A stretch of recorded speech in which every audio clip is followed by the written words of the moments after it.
kelas yang sangat bagus, kelas yang sangat kreatif.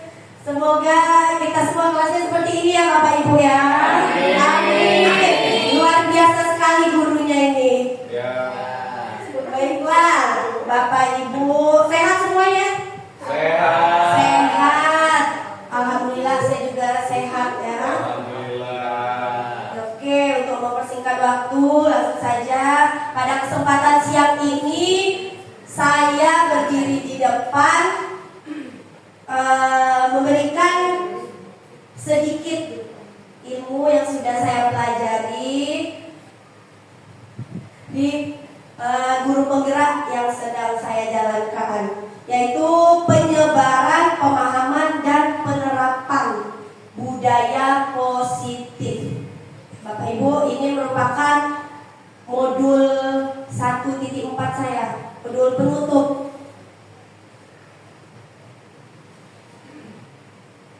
Ya Bapak Ibu, selamat datang ya di kelas yang saya ulangi tadi. Kelas apa Bu Lydia?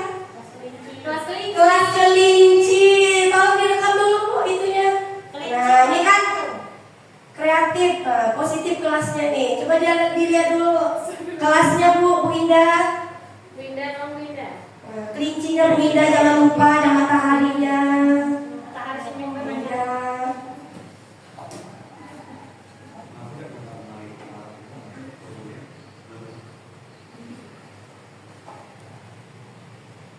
Baiklah Bapak Ibu, di sini kita semua sama-sama belajar, berkolaborasi, saling mendukung demi mewujudkan disiplin positif di sekolah kita. Semoga kita semua memiliki sifat disiplin positif ya Bapak Ibu. Di sini konsep yang akan inti budaya positifnya yang pertama adalah perubahan paradigma belajar. Yang kedua disiplin positif. Yang ketiga nilai-nilai kebajikan. Yang keempat kebutuhan dasar manusia. Yang kelima motivasi perilaku manusia. Yang keenam posisi kontrol guru. Yang ketujuh keyakinan kelas. Dan yang terakhir segitiga restitusi.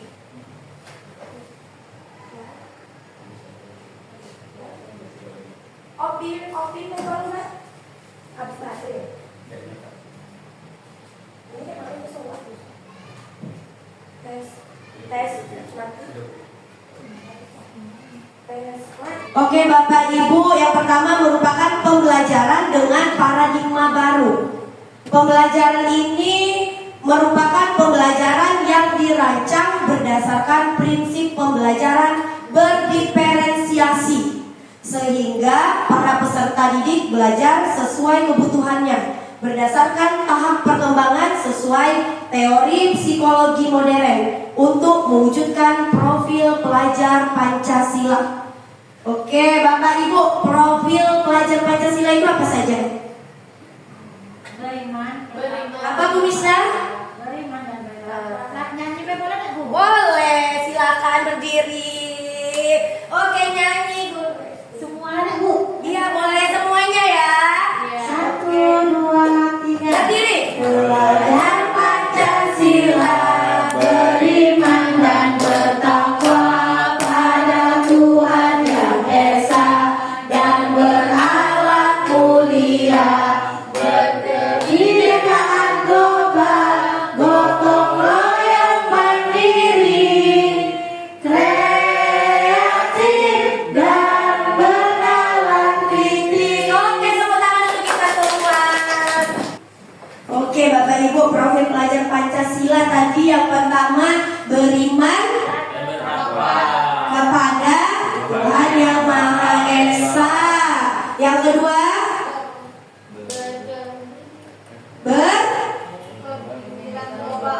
berkebinekaan global. Yang ketiga gotong royong. Yang keempat mandiri. Yang kelima kreatif. Yang keenam bernalar kritis. Oke, dilanjutkan disiplin positif. Disiplin positif merupakan salah satu yang bertujuan untuk menumbuhkan kesadaran serta memberdayakan anak untuk melakukan sesuatu tanpa sogokan, ancaman maupun hukuman. Oke, Bapak Ibu, saya mau tanya, misalnya anak tidak buat PR. Nah, Pak Riki, anak Pak Riki di kelas 1 tidak buat PR. Apa yang Pak Riki lakukan? Hukum, Bu. Apa, Pak? Hukum. Hukum.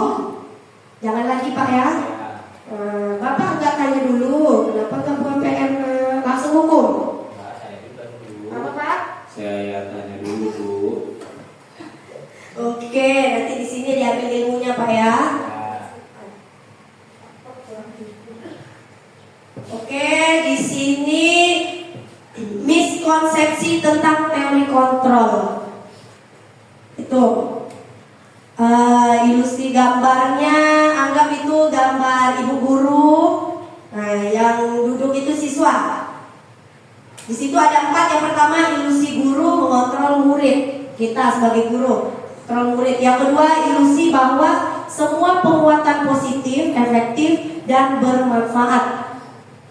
Yang ketiga, ilusi bahwa kritik dan membuat rasa bersalah mampu menguatkan karakter. Dan terakhir, ilusi bahwa orang dewasa berhak memaksa. Bu Anggun, menurut Bu Anggun keempat itu boleh atau tidak? Boleh. Yakin, Bu? Ilusi bahwa orang dewasa berhak memaksa. Kita sebagai orang dewasa boleh memaksa anak kecil, Bu? Tidak, Bu. Tidak. Oke, next kita lanjutkan. Yang berikutnya, mengubah paradigma stimulus respon ke pendekatan teori kontrol. Maaf ya Bapak Ibu, kecil. Di situ ada 2, stimulus respon dan teori kontrol. Yang pertama, realitas, kebutuhan kita sama, sedangkan sebaliknya realitas, kebutuhan kita berbeda. Yang kedua, stimulus respon, semua orang melihat hal yang sama, sedangkan teori kontrol, setiap orang memiliki gambaran yang berbeda. Kita setiap orang pasti memiliki pendapat yang berbeda ya Bapak Ibu. Yang ketiga, stimulus responnya, kita mencoba mengubah orang agar berpandangan dengan kita. Sedangkan teori kontrolnya, kita berusaha memahami pandangan orang lain. Yang keempat, perilaku buruk dilihat sebagai suatu kesalahan. Sedangkan teori kontrolnya, semua perilaku memiliki tujuan. Yang berikutnya, orang lain bisa mengontrol saya. Sedangkan teori kontrolnya, Anda tidak bisa mengontrol orang lain. Yang berikutnya, pemaksaan ada pada saat bujukan gagal. Sedangkan teori kontrolnya, kolaborasi dan konsensus menciptakan pilihan baru. Dan terakhir, model berpikir menang atau kalah. Sedangkan teori kontrolnya, model berpikir menang dan menang.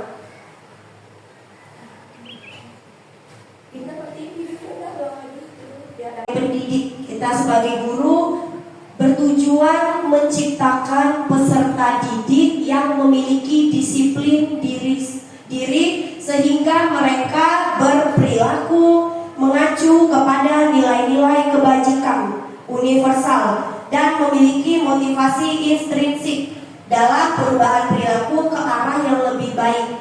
Kalau bicara soal disiplin, tanggapan Bapak Ibu apa pikirannya kalau tentang disiplin? Tepat waktu. Tepat waktu, guru meminta anak murid untuk tidak datang terlambat. Pak Nopal, kalau anak murid datang terlambat, menerima atau tidak menerima, Pak? Sebenarnya tidak menerima, tetapi saya tanya dulu apa penyebab dia terlambat. Oke, sebelum kita meminta anak murid untuk datang tepat waktu atau tidak terlambat, kita mulai dari diri kita sendiri dulu ya Pak. Kita sebagai tenaga pendidik atau guru sudah datang tepat tepat waktu atau belum? Ya, pokoknya apapun semua mulai dari diri sebelum ke orang lain. Semoga di sini Bapak Ibu datangnya tepat waktu nggak? Alhamdulillah, berarti Bapak Ibu sudah memiliki disiplin positif di waktu ya, Bapak Ibu. Dikejar siap bocah ya? Oh, sama. Oke Bapak Ibu, di sini disiplin berasal dari kata disiplina yang artinya belajar. Ya, berarti disiplin belajar. Disiplin mengacu pada disiplin diri yang memiliki tanggung jawab terhadap apa yang dilakukannya berdasarkan nilai-nilai yang diyakini.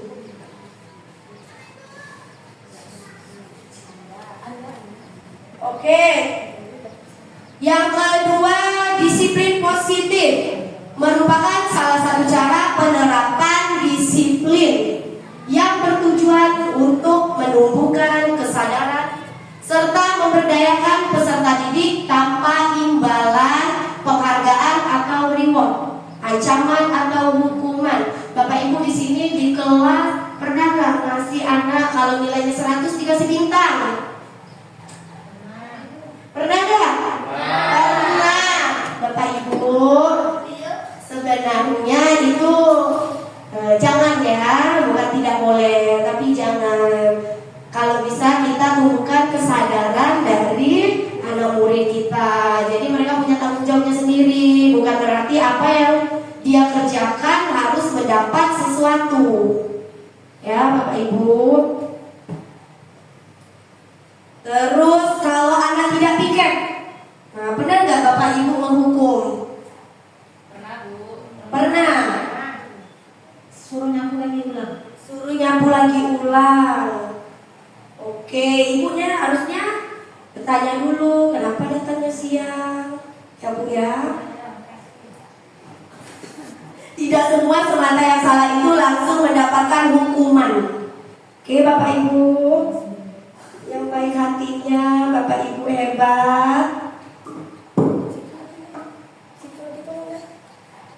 Oke Bapak Ibu, yang berikutnya merupakan nilai-nilai kebajikan. Nilai-nilai kebajikan merupakan nilai yang disepakati bersama, lepas dari suku bangsa, agama, bahasa maupun latar belakangnya. Jadi tidak pandang apa-apa ya Bapak Ibu. Di sini ada 3 contoh nilai kebajikan institusi atau organisasi. Yang pertama, profil pelajar Pancasila.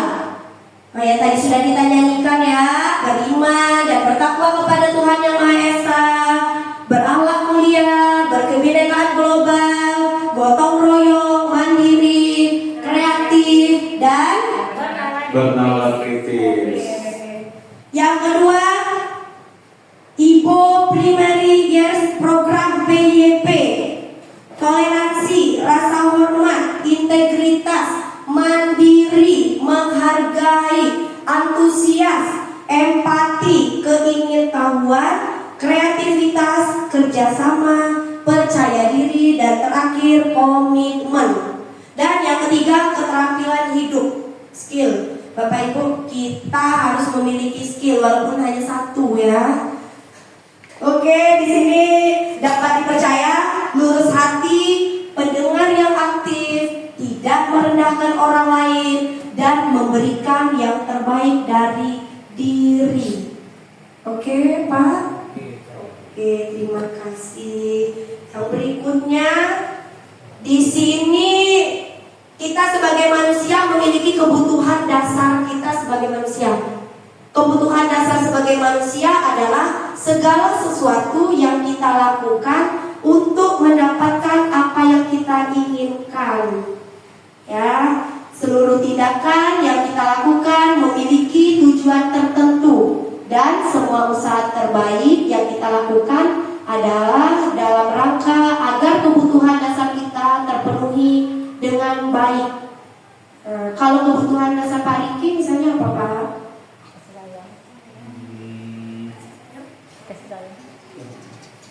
Butuh kasih sayang.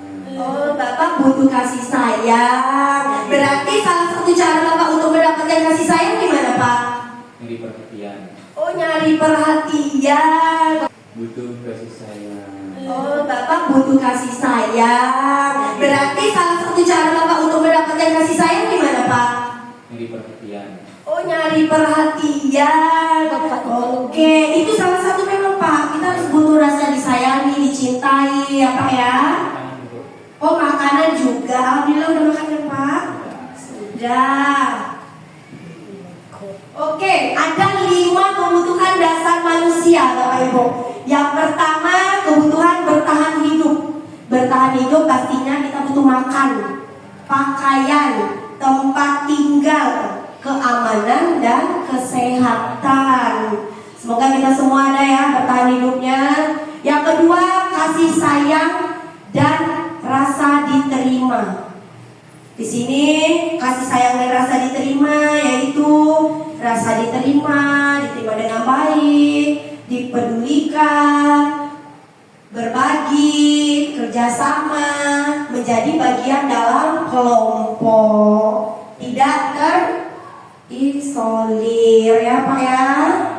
Oke, yang ketiga penguasaan. Penguasaan harga diri, keinginan untuk dianggap, memimpin, berprestasi, diakui dan didengar. Ya, kita harus bisa menjadi pendengar yang baik ya.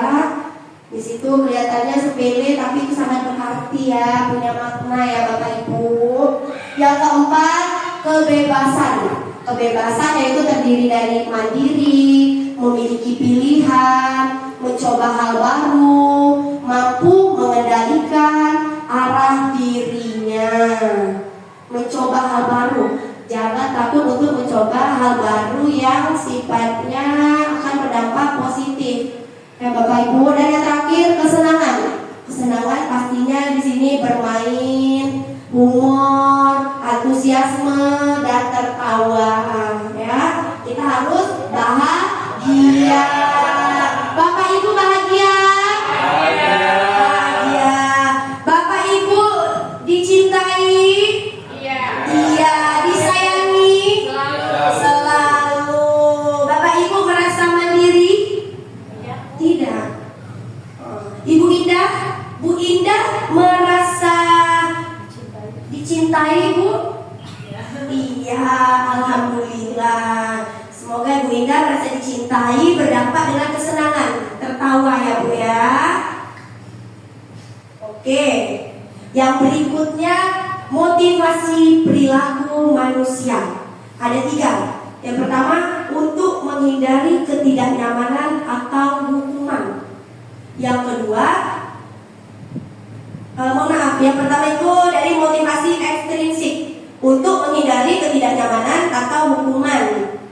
Berikutnya, untuk mendapatkan imbalan atau penghargaan dari orang lain. Dan yang terakhir, motivasi intrinsiknya, yang tadi X, yang ini X, untuk menjadi orang yang mereka inginkan dan menghargai diri sendiri dengan nilai-nilai yang mereka punya. Oke, yang berikutnya, hukuman yang pertama tidak terencana atau tiba-tiba. Yang kedua, murid tidak tahu apa yang akan terjadi atau dilibatkan. Yang ketiga, bersifat satu arah. Dan yang terakhir, berupa hukuman fisik atau psikis. Yang kedua, konsekuensi. Yang pertama, terencana atau disepakati sesuai peraturan. Yang kedua, murid tetap dibuat tidak nyaman. Yang ketiga, sikap guru selalu memonitor murid. Gak boleh ya Bapak Ibu. Dan yang terakhir, restitusi. Yang pertama, proses menciptakan kondisi bagi murid untuk memperbaiki kesalahan. Dan proses kolaboratif untuk mengajarkan murid mencari solusinya sendiri. Oke, di sini merupakan 5 posisi kontrol. Nih, penghukum, pembuat merasa bersalah, teman, pemantau, manajer, R-nya tinggal ya. Bapak Ibu, kalau sebagai tenaga pendidik Kira-kira sekarang ada di bagian yang mana? Bagian penghukum atau pembuat merasa bersalah, teman, pemantau, atau manajer? Ini maksudnya kita sebagai guru ke peserta didik, kira-kira kita ada di bagian mana sekarang? Kadang-kadang mendukung, kadang-kadang pemantau, kadang-kadang ada. Oh, berarti gabungan ya. Kalau Bu Indah sama aja Penghukum dengan pemantau. Oh, penghukum dengan pemantau. Ibu Asna? Kalau saya pengennya sih jadi teman dan manajer, tapi kadang-kadang itu masih belum bisa terlaksana dengan baik. Oh, iya, betul tuh Bu. Keren, manajer ya. Ibu Ade di bagian mana sekarang Bu? Kira-kira. Jadi pemantau. Oh, pemantau. Berarti diam-diam aja mantau ya Bu. Kalau Pak Diki? Ya, saya juga mendukung, memantau, terus membuat merasa bersalah. Wis mantap. Oh, Ibu Anggun, terima kasih ya TU udah datang perwakilan ya. Oh, Ibu Putri, Pak Nopal. Pak Nopal di kelas yang mana Pak? Manajer dia. Lebih ke teman sama manajer sih Bu. Woi, teman sama manajer. Keren, tepuk tangan untuk kita semua. Oke, keren ya, manajer. Jangan penghukum ya Bapak Ibu. Oke, nah kalau lihat foto di situ, kira-kira apa tuh? Sebagai teman. Oke, di sini ada contoh penerapan 5 posisi kontrol guru. Di sini kasusnya siswa tidak memakai atribut lengkap saat upacara bendera. Kalau kita kan di sekolah kalau siswa tidak pakai atribut lengkap dipisahkan ya barisannya. Oke, yang penghukum. Kalau kita sebagai penghukum di sini contoh kasusnya hormat pada bendera selama 1 jam. Boleh nggak Bapak Ibu? Tidak boleh ya. Yang kedua, pembuat merasa bersalah. Berapa kali ibu harus memberitahu kamu selalu saja mengecewakan ibu. Nah, kalimat seperti itu kita memancing anak untuk merasa dirinya, oh iya ya Bu ya. Dan kalau kita sebagai teman, ayo dong ikuti aturan sekolah, tolong bantu ibu sekali ini ya. Ya sudah, tidak apa-apa. Lain kali jangan berbuat seperti ini lagi ya. Ini kalau kita sebagai teman ya Bapak Ibu. Ini kalau kita sebagai pemantau. Kamu sudah melanggar peraturan sekolah, kamu tahu konsekuensinya. Kita menanyakan konsekuensinya. Setelah upacara, kamu beli atributnya ke koperasi dan jangan diulangi lagi. Itu kalau kita sebagai pemantau. Namun kalau kita sebagai manajer, apakah kamu tahu kesalahanmu? Kira-kira bagaimana kamu memperbaiki kesalahanmu? Oke Bapak Ibu. Berikutnya, nih saya mau bertanya. Kira-kira kalau kalimat saya kecewa sekali dengan kamu dari guru ke muridnya, kira-kira ini di posisi apa? Pembuat rasa bersalah. Kira-kira apa Bu Miss? Ini kayaknya gurunya pengen muridnya tuh kayak rasa bersalah gitu. Oh, pembuat rasa bersalah. Iya, saya kecewa sekali dengan kamu. Betul. Yang kedua, kamu tidak pernah benar melakukannya. Kira-kira apa Bapak Ibu? Posisi kontrolnya. Bisa pemantau. Kamu tidak pernah benar melakukannya. Kira-kira apa Bapak Ibu? Posisi kontrolnya. Bisa pemantau. Apa Ibu Asna? Kamu tidak pernah benar melakukannya.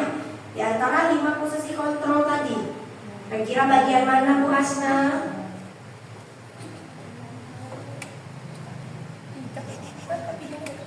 Posisi penghukum kalau menurut saya. Penghukum, ya penghukum, betul. Oke, yang ketiga, apa rencanamu untuk menyelesaikan masalah ini? Manajer. Alhamdulillah, sudah berpaham. Yang keempat, ayolah lakukan demi Bapak Ibu ya. Teman. Yang terakhir, kamu tidak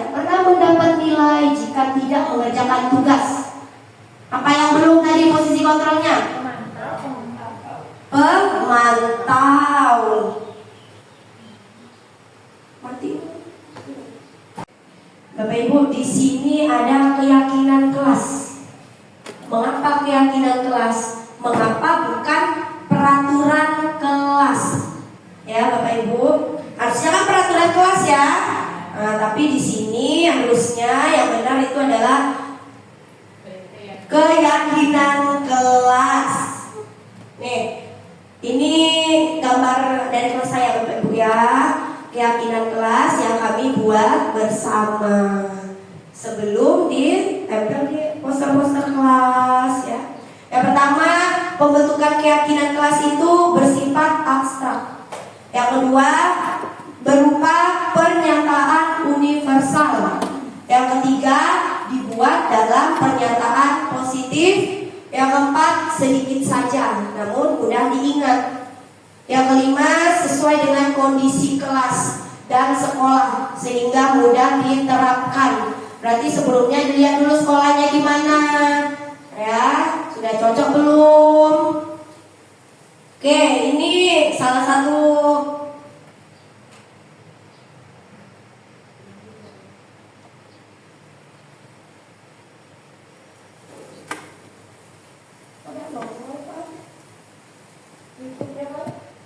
Matiin ya. Masih semangat?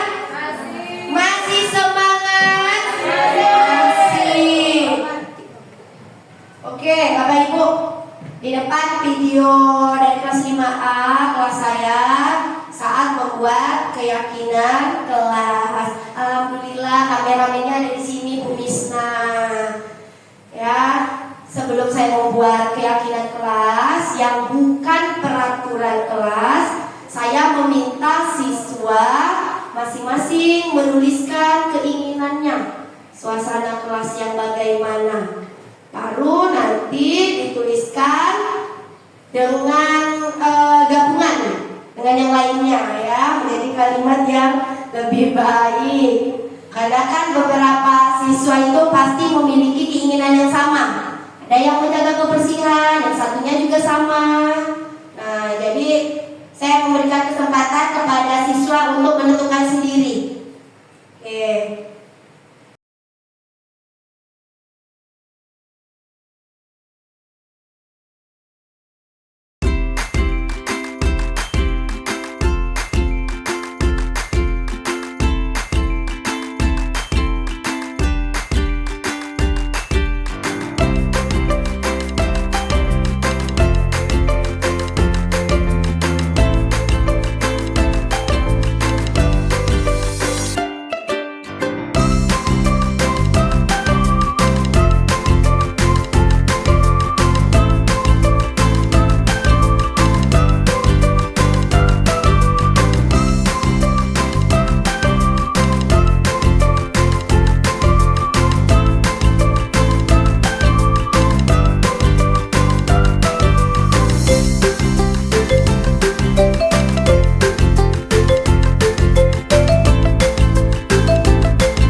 Ya ini dulu tapi. Iya. Itu masih kotor kan?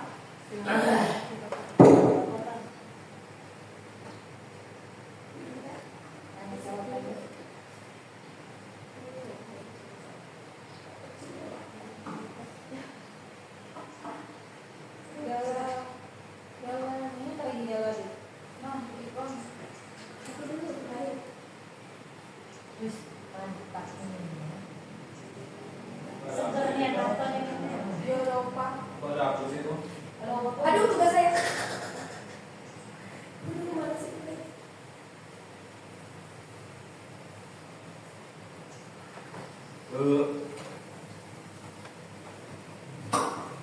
Baik Bapak Ibu, tadi yang saya tampilkan keyakinan kelas ya.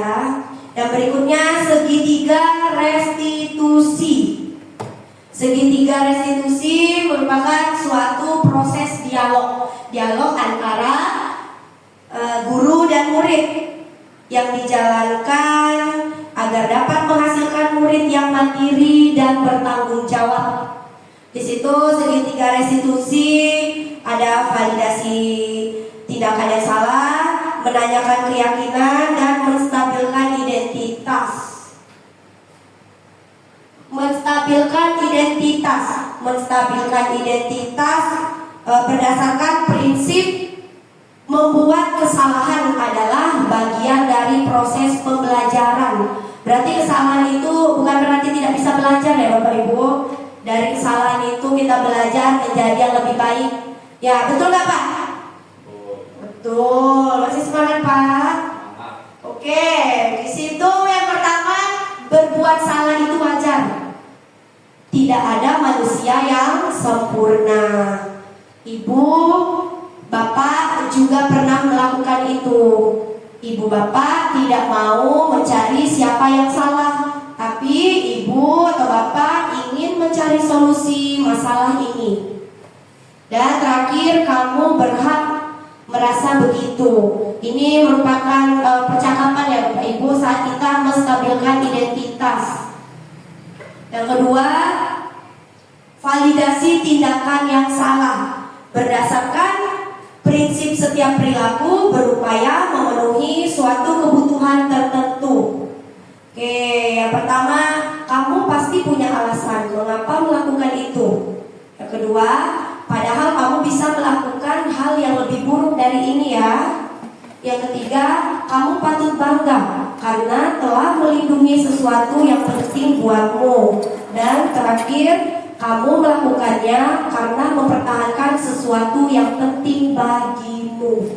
Ya Bapak Ibu, kalau itu hak kita ya nggak apa-apa ya, kita perjuangkan. Ya, kecuali itu memang bukan hak kita ya Pak ya. Oke, yang ketiga, menanyakan keyakinan. Menanyakan keyakinan berdasarkan prinsip teori kontrol bahwa dasarnya kita termotivasi secara intrinsik. Oke, yang pertama, apa keyakinan kelas kita? Yang kedua, nilai-nilai apa yang sudah disepakati bersama, yang kita sepakati bersama di kelas ya Pak Ibu. Yang ketiga, seperti apa gambaran sebuah kelas yang ideal menurut kamu. Dan terakhir, kamu ingin menjadi orang yang seperti apa? Oke, di sini saya akan menampilkan segitiga restitusi yang sudah saya buat ya Bapak Ibu.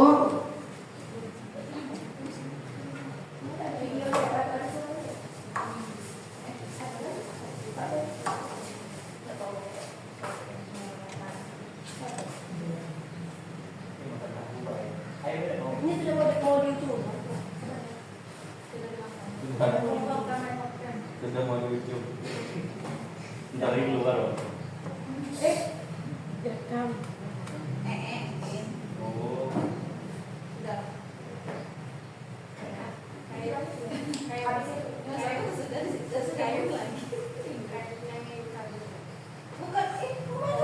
Orang yang Bapak Ibu di sini ada positif.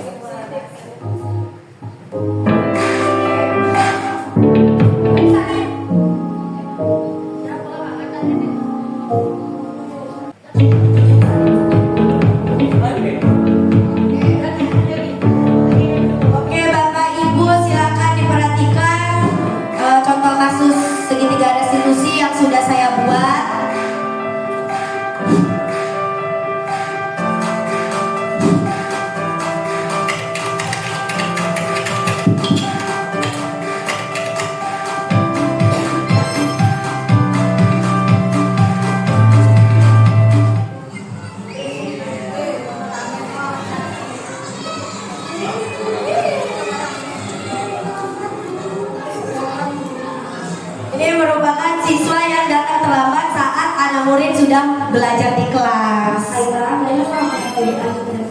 Ya, yang pertama menstabilkan identitas. Kita menanyakan dulu ke depan anak murid kita panggil. Validasi tindakan. Kita tanya kenapa terlambat. Ya, di sini anaknya menonton televisi sampai tengah malam. Jadi kesiangan datangnya. Ya.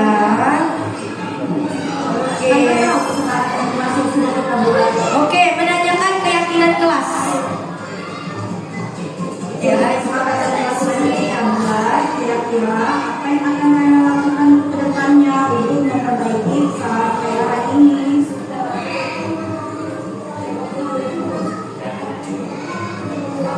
Baiklah, semoga depannya Kaila bisa lebih baik lagi dan tidak akan mengulangi kesalahan yang sama ya. oke ya Bapak Ibu, kita tidak perlu marah-marah, menghabiskan energi, gak usah.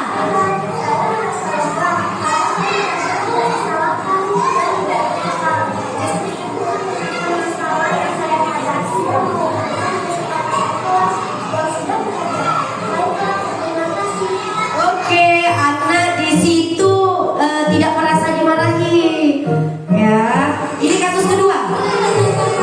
Ini melemparkan teman saat mengerjakan tugas atau latihan. Oke, validasi tindakan yang salah. Oke, menanyakan ke murid ya. Oke, Apakah hari ini masih ingat kesempatan yang masih sudah dibuat? oke, menanyakan keyakinan. Menanyakan keyakinan yang sudah dibuat bersama di kelas. Akan kayak teman cepat santun. Hari ini kita semua pernah melakukan Ya, kita tidak boleh menyalahkan dia langsung ya. Semua orang pasti pernah melakukan kesalahan. Jadi untuk kedepannya bagaimana apakah alumni akan Itu ya, menanyakan tadi? ke siswa. Jadi kira-kira apa yang harus alumni lakukan?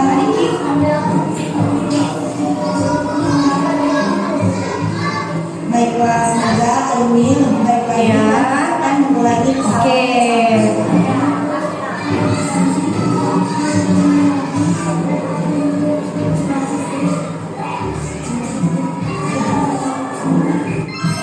Saya senang bersekolah dengan kedua. Ketika saya melakukan kesalahan, saya tidak dimarahi.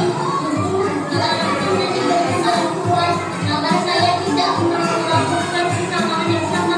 Terima kasih. Wassalamualaikum warahmatullahi wabarakatuh. Oke, tepuk tangan buat muridnya. Oke ya. Oke. Kameramennya.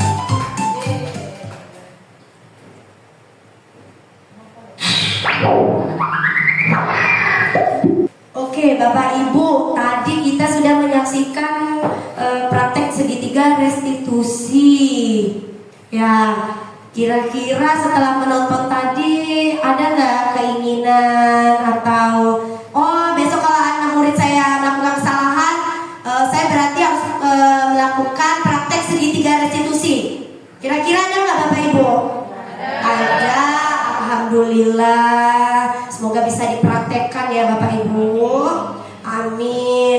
Baiklah Bapak Ibu, dalam penerapan program disiplin positif, hendaknya kita sebagai guru memiliki standar kepribadian. Ya, kita harus memiliki standar kepribadian terlebih dahulu. Terus kita harus memiliki rasa profesional dan sosial yang baik, di mana guru mampu merefleksikan dirinya dalam posisi kontrol saat ini. Kita harus wajib refleksi diri Bapak Ibu, ya, agar kesalahan yang kemarin tidak terulang atau menjadi lebih baik lah Bapak Ibu ya, refleksi wajib. Dalam posisi kontrol saat ini bagaimana pekerjaan dirinya sebagai among. Kita ini sebagai guru menghamba pada murid. Kita menuntun siswa, mau tidak mau, karena kita sudah menjadi seorang guru, suka tidak suka. Kita among anak di kelas kita ya Bapak Ibu, dan semoga kita semua memiliki posisi kontrol sebagai manajer yang menuntun murid menjadi insan yang mandiri, merdeka, dan bertanggung jawab. Ya, semoga apa yang sudah saya sampaikan di depan ini kurang lebihnya saya mohon maaf dan semoga bermanfaat dan kita bisa secara langsung mempraktekkannya, terkhususnya tidak usah secara luas dulu, namun di kelas kita masing-masing ya Bapak Ibu. Semoga bermanfaat ya Bapak Ibu. Alhamdulillah sudah selesai kegiatan kita siang ini. Sudah sore. Saya ucapkan terima kasih atas waktunya. Semoga kita semua di dalam ruangan ini terkhususnya menjadi Bapak Ibu guru yang sukses. Menjadi Bapak Ibu guru yang sukses. Amin. Dan dapat bergabung di program guru penggerak. Amin. Amin amin amin ya rabbal alamin. Dan intinya refleksi tadi ya Bapak Ibu ya. Baiklah saya ucapkan wabillahi taufiq wal hidayah. Wassalamualaikum warahmatullahi wabarakatuh. Tepuk semangat. Semangat. Oke, tepuk tangan untuk kita semuanya. Assalamualaikum warahmatullahi wabarakatuh. Perkenalkan, nama saya Mistawati SSPD GTM. Saya guru penggerak angkatan 9. Alhamdulillah kemarin berkesempatan mengikuti desiminasi budaya positif waktu sebagai materi yaitu di Lima Andriani.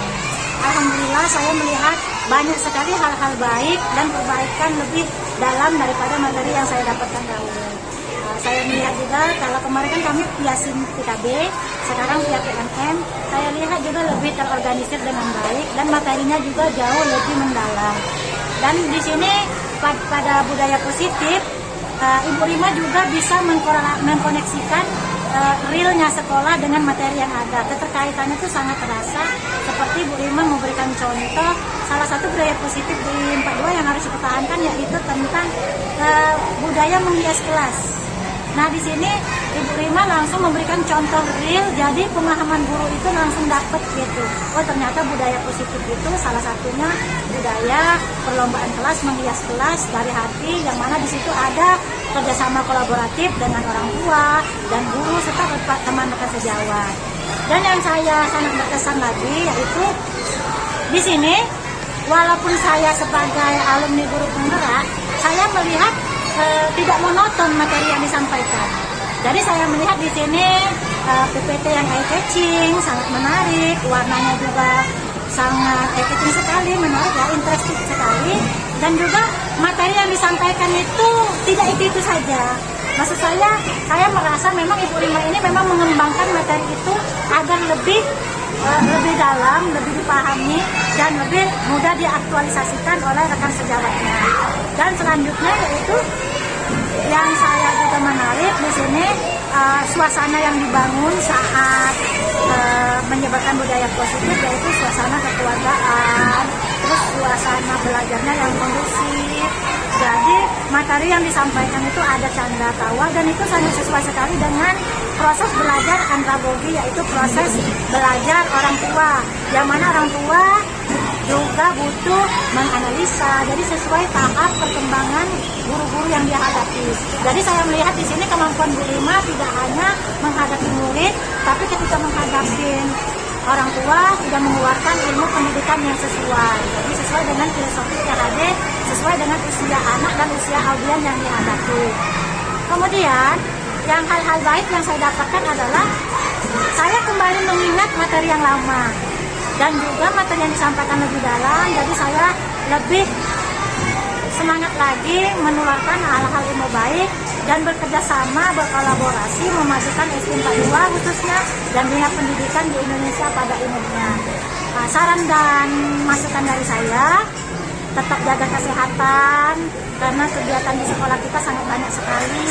Sementara Bu Rima juga alhamdulillah PPG jalan, guru penggerak jalan, alhamdulillah sekali. Jadi memang harus yang penting jaga kesehatan, tetap semangat memberikan yang terbaik, walaupun ikut PPG tetap fokus ikut guru penggerak. Doa saya semoga sehat selalu, lancar-lancar semua urusan. Salah satu materi juga yang disampaikan Ibu Rima kemarin yaitu masalah segitiga restitusi. Di sini ada peserta yang bukan guru penggerak dan ada guru penggerak. Dan di sini peserta yang guru penggerak juga bisa memahami materi guru penggerak tanpa ikut guru penggerak. Jadi di situ Bu Rima menjelaskan secara detail langsung ke contoh real, memberikan contoh dan menganalisa ini perannya sebagai pengamat kah, sebagai teman kah, atau sebagai pemberi rasa bersalah. Di situ juga kesimpulannya yaitu bagaimana kita membimbing siswa menjadi selaku guru yang bertindak sebagai manajer. Jadi dan itu juga dijelaskan bagaimana membangun kapasitas anak dalam menghadapi masalah dengan diberikan contoh-contoh konkret penerapan segitiga restitusi yang sangat relevan sekali dengan dunia anak dan masalah anak seperti anak terlambat, anak di kelas main-main, lempar-lempar. Itu saya rasa contohnya sangat relevan sekali. Tadi tidak dibuat-buat dan murni masalahnya terjadi di kelas. Terima kasih. Assalamualaikum warahmatullahi wabarakatuh. Nama saya Habibah Ana Rotmika. Saya guru dari SD Negeri 42 Kota Jambi yang telah mengikuti kegiatan membagi praktik baik dari Ibu Rima Andriani. Terima kasih saya ucapkan untuk Bu Rima atas pemaparannya kemarin. Ternyata segitiga restitusi itu sangat bermanfaat. Setelah pemaparan Ibu Rima kemarin, sangat bermanfaat untuk saya. Karena apa? Menambah wawasan saya, menambah pengetahuan saya, bagaimana pentingnya menggunakan segitiga restitusi dalam menyelesaikan masalah yang ada di kelas. Supaya apa? Supaya kegiatan yang ada di kelas itu dapat memiliki peran positif untuk anak-anak. Jadi kita menimbulkan positif bagi anak-anak dengan menggunakan segitiga restitusi. Kita menyadarkan kepada anak tentang apa yang telah dia lakukan, apakah itu positif atau negatif, sehingga mereka menyadari apa yang telah mereka perbuat dapat menjadikan mereka perubahan yang lebih baik. Keren Ibu Rima, terima kasih. Lanjutkan, jangan lupa membagi praktik baik apapun yang ada di kelas Ibu kepada kami-kami yang selalu menantikan ilmu-ilmu baru dari Ibu Rima. Keren, terima kasih. Assalamualaikum warahmatullahi wabarakatuh. Assalamualaikum warahmatullahi wabarakatuh. Selamat siang, nama saya Lydia Nurwahidharma. Saya mengajar di kelas 3. Ada beberapa hal yang saya dapatkan dari kegiatan yang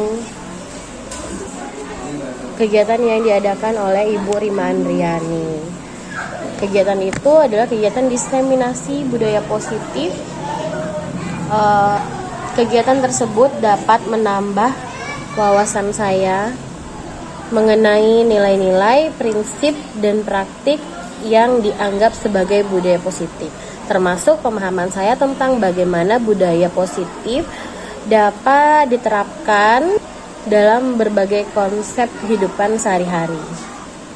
Selain itu juga dapat menambah wawasan saya agar lebih mendalami tentang bagaimana cara pemecahan masalah secara kolaboratif dengan pendekatan yang positif dan konstruktif. Hal yang dapat saya pelajari yang pertama adalah mengenai konsep dasar. Konsep dasar yang dimaksud adalah mengenai nilai-nilai seperti nilai kejujuran, saling menghormati, saling menghargai, dan empati.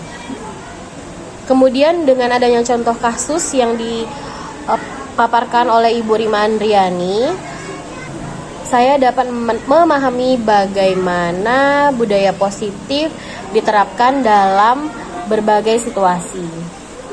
Hal tersebut juga dapat menciptakan suasana belajar yang aman, inklusif, dan mendukung, karena di mana siswa dihargai dan termotivasi untuk belajar. Kemudian juga dapat menimbulkan komunikasi yang terbuka antara siswa, guru, dan orang tua serta sekolah. Mengimplementasikan budaya positif dalam lingkungan sekolah tidak hanya menciptakan lingkungan belajar yang lebih aman, nyaman, tetapi juga mendukung perkembangan holistik siswa, meningkatkan kinerja akademik, kemudian juga membangun komunikasi sekolah yang harmonis dan produktif. Komunikasi antara siswa, guru, orang tua, dan segala pihak yang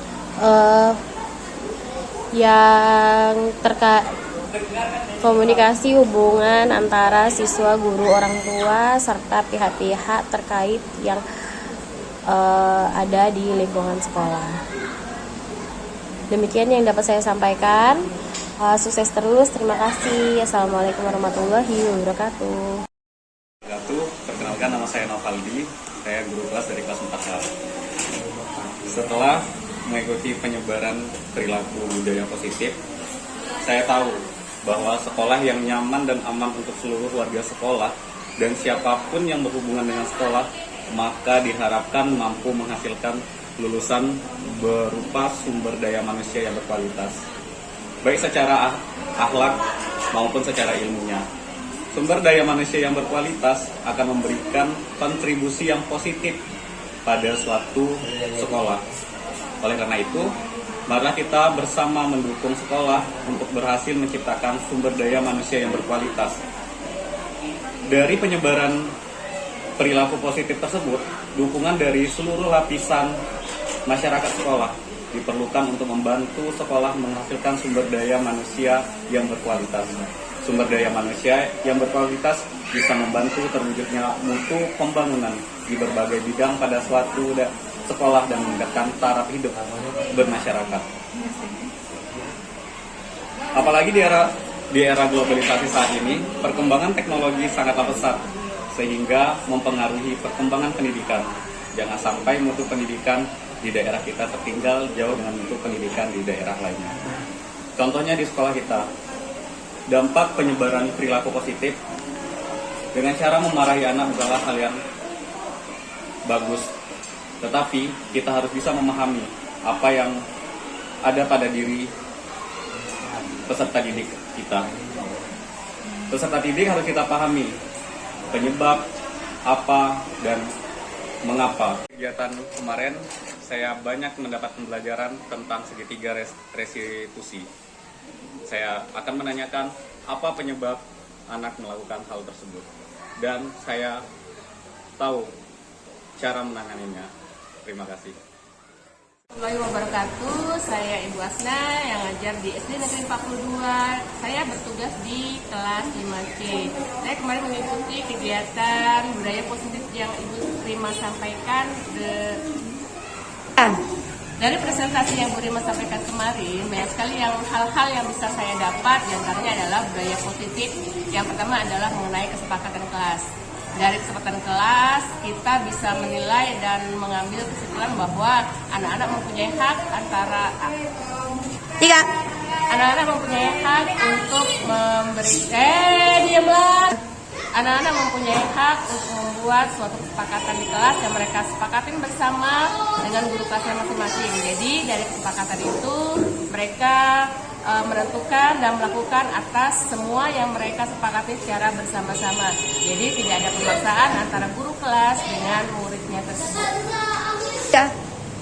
Di budaya positif yang Bu Rima sampaikan juga ada mengenai segitiga restitusi. Di situ kami semua belajar mengenai kegiatan gimana jika soal kesalahan kami akan menanyakan pada anak tersebut. Nah, di situ juga ada nilai-nilai yang tercantum dalam segitiga restitusi, di mana anak-anak merasa untuk disayangi, dihargai pendapatnya, kemudian didengar apa yang mereka keluhkan. Nah, jika anak melakukan kesalahan, kita tidak boleh langsung menyalahkan anak tersebut, tetapi kita harus mencari solusi bagaimana jalan keluar dari permasalahan tersebut sehingga anak-anak tidak merasa bersalah atau tidak merasa disalahkan atas apa yang dilakukan, tapi mencari jalan keluar terhadap masalah yang terjadi.